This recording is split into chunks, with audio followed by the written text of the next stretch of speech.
palabra al senador Cristóbal Arias Solís para presentar el dictamen a nombre de la Comisión de Gobernación en términos de lo dispuesto por el artículo 196 del reglamento, hasta por 10 minutos.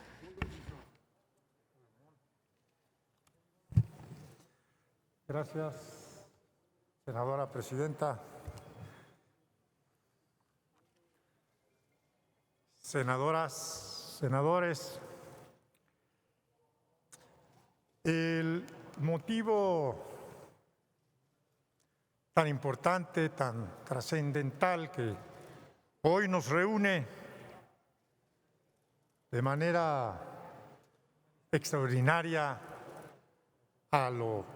normal dentro de los periodos ordinarios de sesiones de este cuerpo colegiado es algo inédito.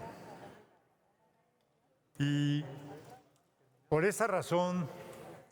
de esta circunstancia derivada de la pandemia del coronavirus, es que estamos hoy aquí,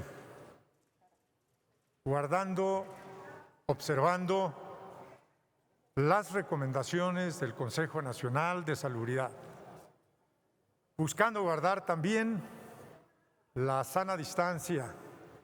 que nos permita cumplir con una función constitucional, legal,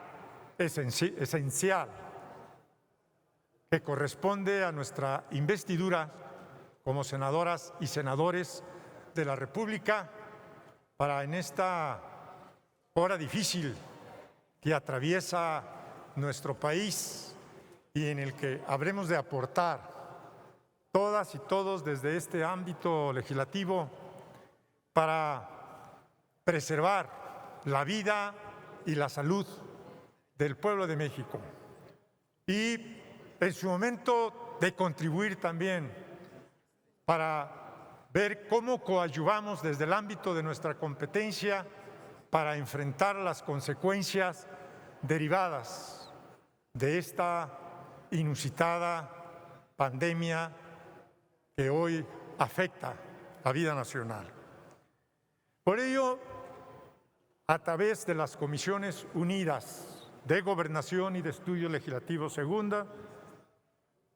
que nos coordinamos, que estoy seguro y convencido que lo hicimos apegándonos estrictamente, con todo rigor, a la normatividad que rige la vida interna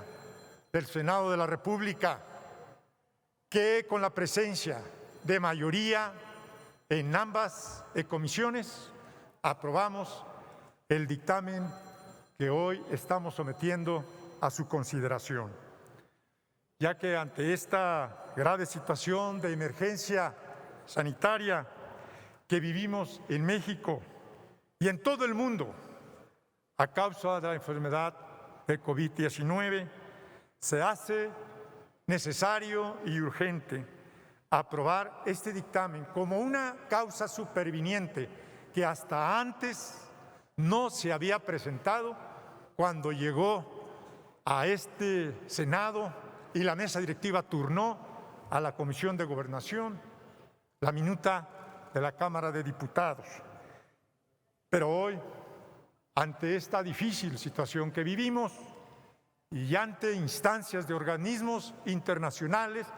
como la Alta Comisionada para los Derechos Humanos de la Organización de las Naciones Unidas, ante la propia instancia del autor de esta iniciativa, el licenciado Andrés Manuel López Obrador, que como candidato de la coalición Juntos Haremos Historia planteó precisamente una iniciativa de ley de amnistía que envió a la Cámara de Diputados, donde fue aprobado por una gran mayoría, incluyendo votos de legisladores y legisladoras de todos los partidos políticos, sin excepción. Pero hoy estamos ante esta causa de esta pandemia que hasta por razones humanitarias nos obliga a que podamos aprobar el dictamen respectivo,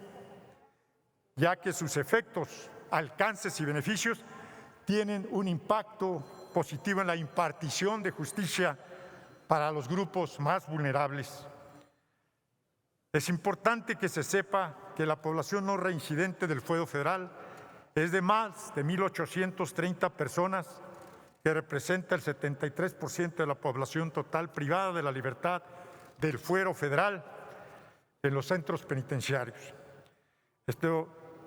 representa que habría más de 2,600 personas que serían potencialmente beneficiadas. Sin duda alguna,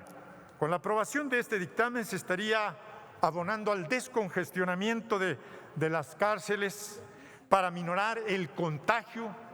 de esta enfermedad al interior de las mismas. Como se sabe,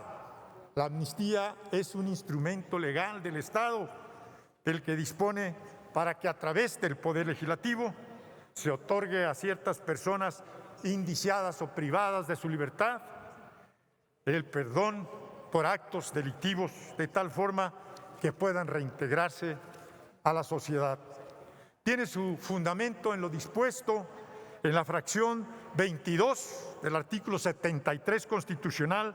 que faculta al Congreso para conceder amnistías por delitos cuyo conocimiento pertenezca a los tribunales de la Federación. Con el proyecto de decreto contenido en la minuta se propone decretar amnistía en favor de las personas en contra de quienes se haya ejercitado acción penal, que hayan sido procesadas o se les haya dictado sentencia firme ante los tribunales del orden federal, siempre y cuando no sean reincidentes respecto del delito por el que están indiciadas o sentenciadas por los delitos cometidos antes de la fecha de entrada en vigor de este proyecto de ley, en los siguientes supuestos, entre otros: 1, por el delito de aborto en cualquiera de sus modalidades previstas en el Código Penal Federal; 2, por el delito de homicidio por razón de parentesco, cuando el sujeto pasivo sea producto de la concepción en cualquier momento de la preñez; 3, por delitos contra la salud en cuanto a la producción, transporte, comercio, suministro de narcóticos, así como posesión, introducción o extracción del país, siembra, cultivo, cosechas de planta de marihuana, amapola, hongos o peyote, siempre que sean de competencia federal en los términos del artículo 434 de la Ley General de Salud, cuando, inciso A, quienes los hayan cometido se encuentran en situación de pobreza o de extrema vulnerabilidad; B, quienes pertenezcan a un pueblo o comunidad indígena o afromexicana; C, las personas consumidoras que hayan poseído narcóticos en cantidades superiores hasta en 2 tantos a la dosis máxima de consumo personal e inmediato; 4, por cualquier delito, personas pertenecientes a los pueblos y comunidades indígenas que durante su proceso no hayan accedido plenamente a la jurisdicción del Estado; 5, por el delito de robo simple y sin violencia, siempre que no amerite pena privativa de la libertad de más de 4 años; y 6, por el delito de sedición o porque hayan invitado, instigado o incitado a la comisión de este delito formando parte de grupos impulsados por razones políticas con el propósito de alterar la vida institucional, siempre que no se trate de terrorismo y que en los hechos no se haya producido la privación de la vida, lesiones graves a otras personas o se hayan empleado o utilizado armas de fuego. Es importante entonces aclarar que conforme al artículo 2 del proyecto de ley de amnistía contenido en la minuta que dictaminamos, no se concederá el beneficio de esta ley a quienes hayan cometido delitos contra la vida o la integridad corporal, salvo lo establecido en el artículo 1, fracciones 1 y 2, ni a quienes hayan cometido el delito de secuestro o cuando se hayan utilizado en la comisión del delito armas de fuego. Tampoco se podrán beneficiar las personas indiciadas por los delitos a los que se refiere el artículo 19 de la Constitución Política de los Estados Unidos Mexicanos o que hayan cometido otros delitos graves del orden federal. En suma, senadoras y senadores, con la aprobación de este dictamen que emiten las Comisiones Unidas de Gobernación y Estudio Legislativo Segunda, con esta propuesta se lograrán concretar los objetivos de la ley, particularmente de atender causas del fenómeno delictivo, como parte esencial de una nueva política criminal y reconstruir el tejido social que ha sido trastocado luego de más de una década de violencia generada por una política de seguridad ajena a los principios que orientan la procuración e impartición eficaz de la justicia para la preservación del orden y de la paz pública. Compañeras senadoras y compañeros senadores, la minuta parte básicamente del reconocimiento de que muchas de las conductas que mantienen privadas de su libertad quienes las cometieron no generaron un daño grave, irreparable a un bien jurídico tutelado, no pusieron en peligro insuperable los derechos fundamentales de tercero, ni pone en evidencia la intención del sujeto activo a que tenga que volver a delinquir una y otra vez. De adquirir fuerza de ley la propuesta que se dictamina, se reconocería que en ciertos casos el Estado no ha garantizado plenamente el respeto al derecho a un debido proceso de los indiciados o sentenciados. Dicho en otras palabras y de manera contundente, la amnistía reconoce